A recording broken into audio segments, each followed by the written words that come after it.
Cartilage, তাই না? তো নিয়ম হইল যে মিড ক্ল্যাভিকুলার লাইন বরাবর কোস্টাল মার্জিনের নিচে আমরা বাম হাতটা দিয়ে রাখবো। এটা এরকম করে চেপে ধরবো। চেপে ধরে রোগীকে বলবো আপনি বড় করে নিঃশ্বাস নেবেন। তো বড় করে যখন নিঃশ্বাস নেবে ডায়াফ্রাম কন্ট্যাক্ট করবে, লিভারের উপর প্রেস করবে আর লিভারটা নিচে নামবে আর গল ব্লাডার চাপ খাবে। গল ব্লাডার, তো গল ব্লাডার যদি ইনফ্লামস থাকে, ওকে, তাহলে আমার এই চাপে ওইটাতে কাজ লাগবে, প্রেশার পড়বে, এটার জন্য হঠাৎ করে পেইন হবে। আর পেইনের জন্য সে যে নিঃশ্বাস নিচ্ছিল হঠাৎ করে আটকে দিবে, কারণ পেইন হলে তো তুমি বন্ধ করে দিবে। তো এই সাডেন অ্যাবজেশন হয় কিনা, ইন্সপিরেশনের যদি সিজেশন হয় তাহলে মার্কের সাইনটা পজিটিভ। তাহলে আমরা ডান হাতে দেখবো না বাম হাতে দেখবো? বাম হাতে দেখবো। চোখ কোন দিকে থাকবে? ফেসের দিকে। ফেসের দিকে, গুড। আর টেন্ডারনেস আমার দেখা লাগবে নাকি? আপনি শুয়ে থাকেন। তাহলে মাথা সোজা, এখানে চাপ দিবা, বড় করে শ্বাস নেন। ঠিক আছে, আমি ইনস্ট্রাকশন একটু কম ফলো করতেছি। তো বড় করে শ্বাস নেবে। ও আচ্ছা, তোমার আরেকটা, তুমি খুব তাড়াহুড়া করতেছো, একটু ধীরে। ঠিক আছে, এক্সামিনেশন ভালো করতেছে কিন্তু মনে হচ্ছে ওকে ইয়ে করতেছে। এক্সামিনেশন সময় না করলে তোমাদের কিন্তু ভাইবার টাইম কমে যায়। আর তুমি তাড়াতাড়ি করলে তোমার 5 মিনিটের শর্ট কেজের টাইম আছে।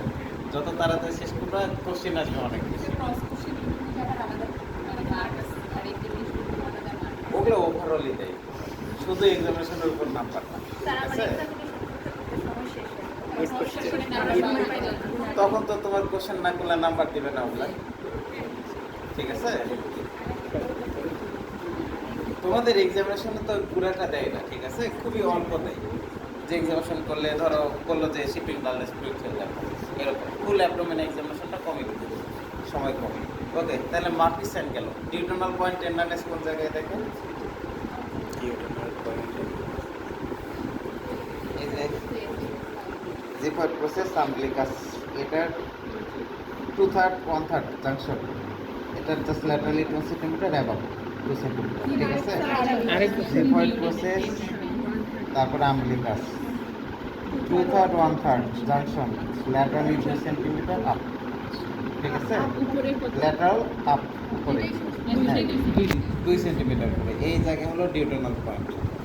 এখানে চাপ দিয়ে দেখবো যে ব্যথা হয় কিনা। ঠিক আছে, তাহলে এটা ওই টেন্ডারনেস যদি প্রেজেন্ট থাকে তাহলে ডিউটোনাল পয়েন্ট। আর ম্যাকবার্নি কোথায়? স্যার হলো যে অ্যান্টিওসোপেডিক স্পাইন, আম্বিলিকাসের ল্যাটারাল 1/3 2/3 জাংশন। এই জায়গা কোথায় দেখবো? এখানকার উপরে না নিচে? ওখানেই তো, মানে উপরে, ওখানে। ঠিক আছে, কিন্তু থাকে কোথায়? একটু নিচে থাকে, তাই না? এই জায়গায় আমরা চাপ দিব, এটা চাপ দিয়ে দেখবো পেইন আছে কিনা। লেফট সাইডের গুলো তুমি লেফটে দিবা, রাইটের গুলো রাইটে দিতে হবে। ঠিক আছে, যে কোনো এক্সামিনেশন নিয়ম হলো রোগীর সাথে তুমি যে ডানে দাঁড়াইছো সবচেয়ে তোমার কমফোর্টেবল পজিশনে। তোমার কি এইরকম করে ইজি মনে হয় না এটা বেশি ইজি? এটা এদিকে এইরকম ইয়া। ঠিক আছে, সব এক্সামিনেশনের জন্য তোমার এটাতে ইজি হয় নাকি এইরকম করে ইজি? যেটা ন্যাচারাল হয় সেইভাবেই কিন্তু করতে হবে। তোমার এখান থেকে কোনো কিছু নেমে আসার সাথ নেই। ঠিক আছে, ডিউটোনাল পয়েন্টেরও সাথ নেই আমার, শুধু গল ব্লাডারের সম্পর্ক আছে, যেহেতু লিভার কন্ট্যাক্ট এটা আগে দেখার দরকার নাই। তোমাকে টেন্ডারনেস কিছু দেখাইতে বললে দেখবা, এগুলা অ্যাবডোমেনের রেগুলার এক্সামিনেশন। বা স্যার ওই জায়গাগুলোতে যদি টেন্ডার থাকে তাইলে বলতে পারো। হ্যাঁ, টেন্ডার থাকলে টেন্ডারনেস প্রেজেন্ট অর নট সেটা তোমার জিজ্ঞেস করতে পারে। ঠিক আছে, মনে করো তোমাকে তো এরকম ডিরেক্ট বলবে না এই রোগীর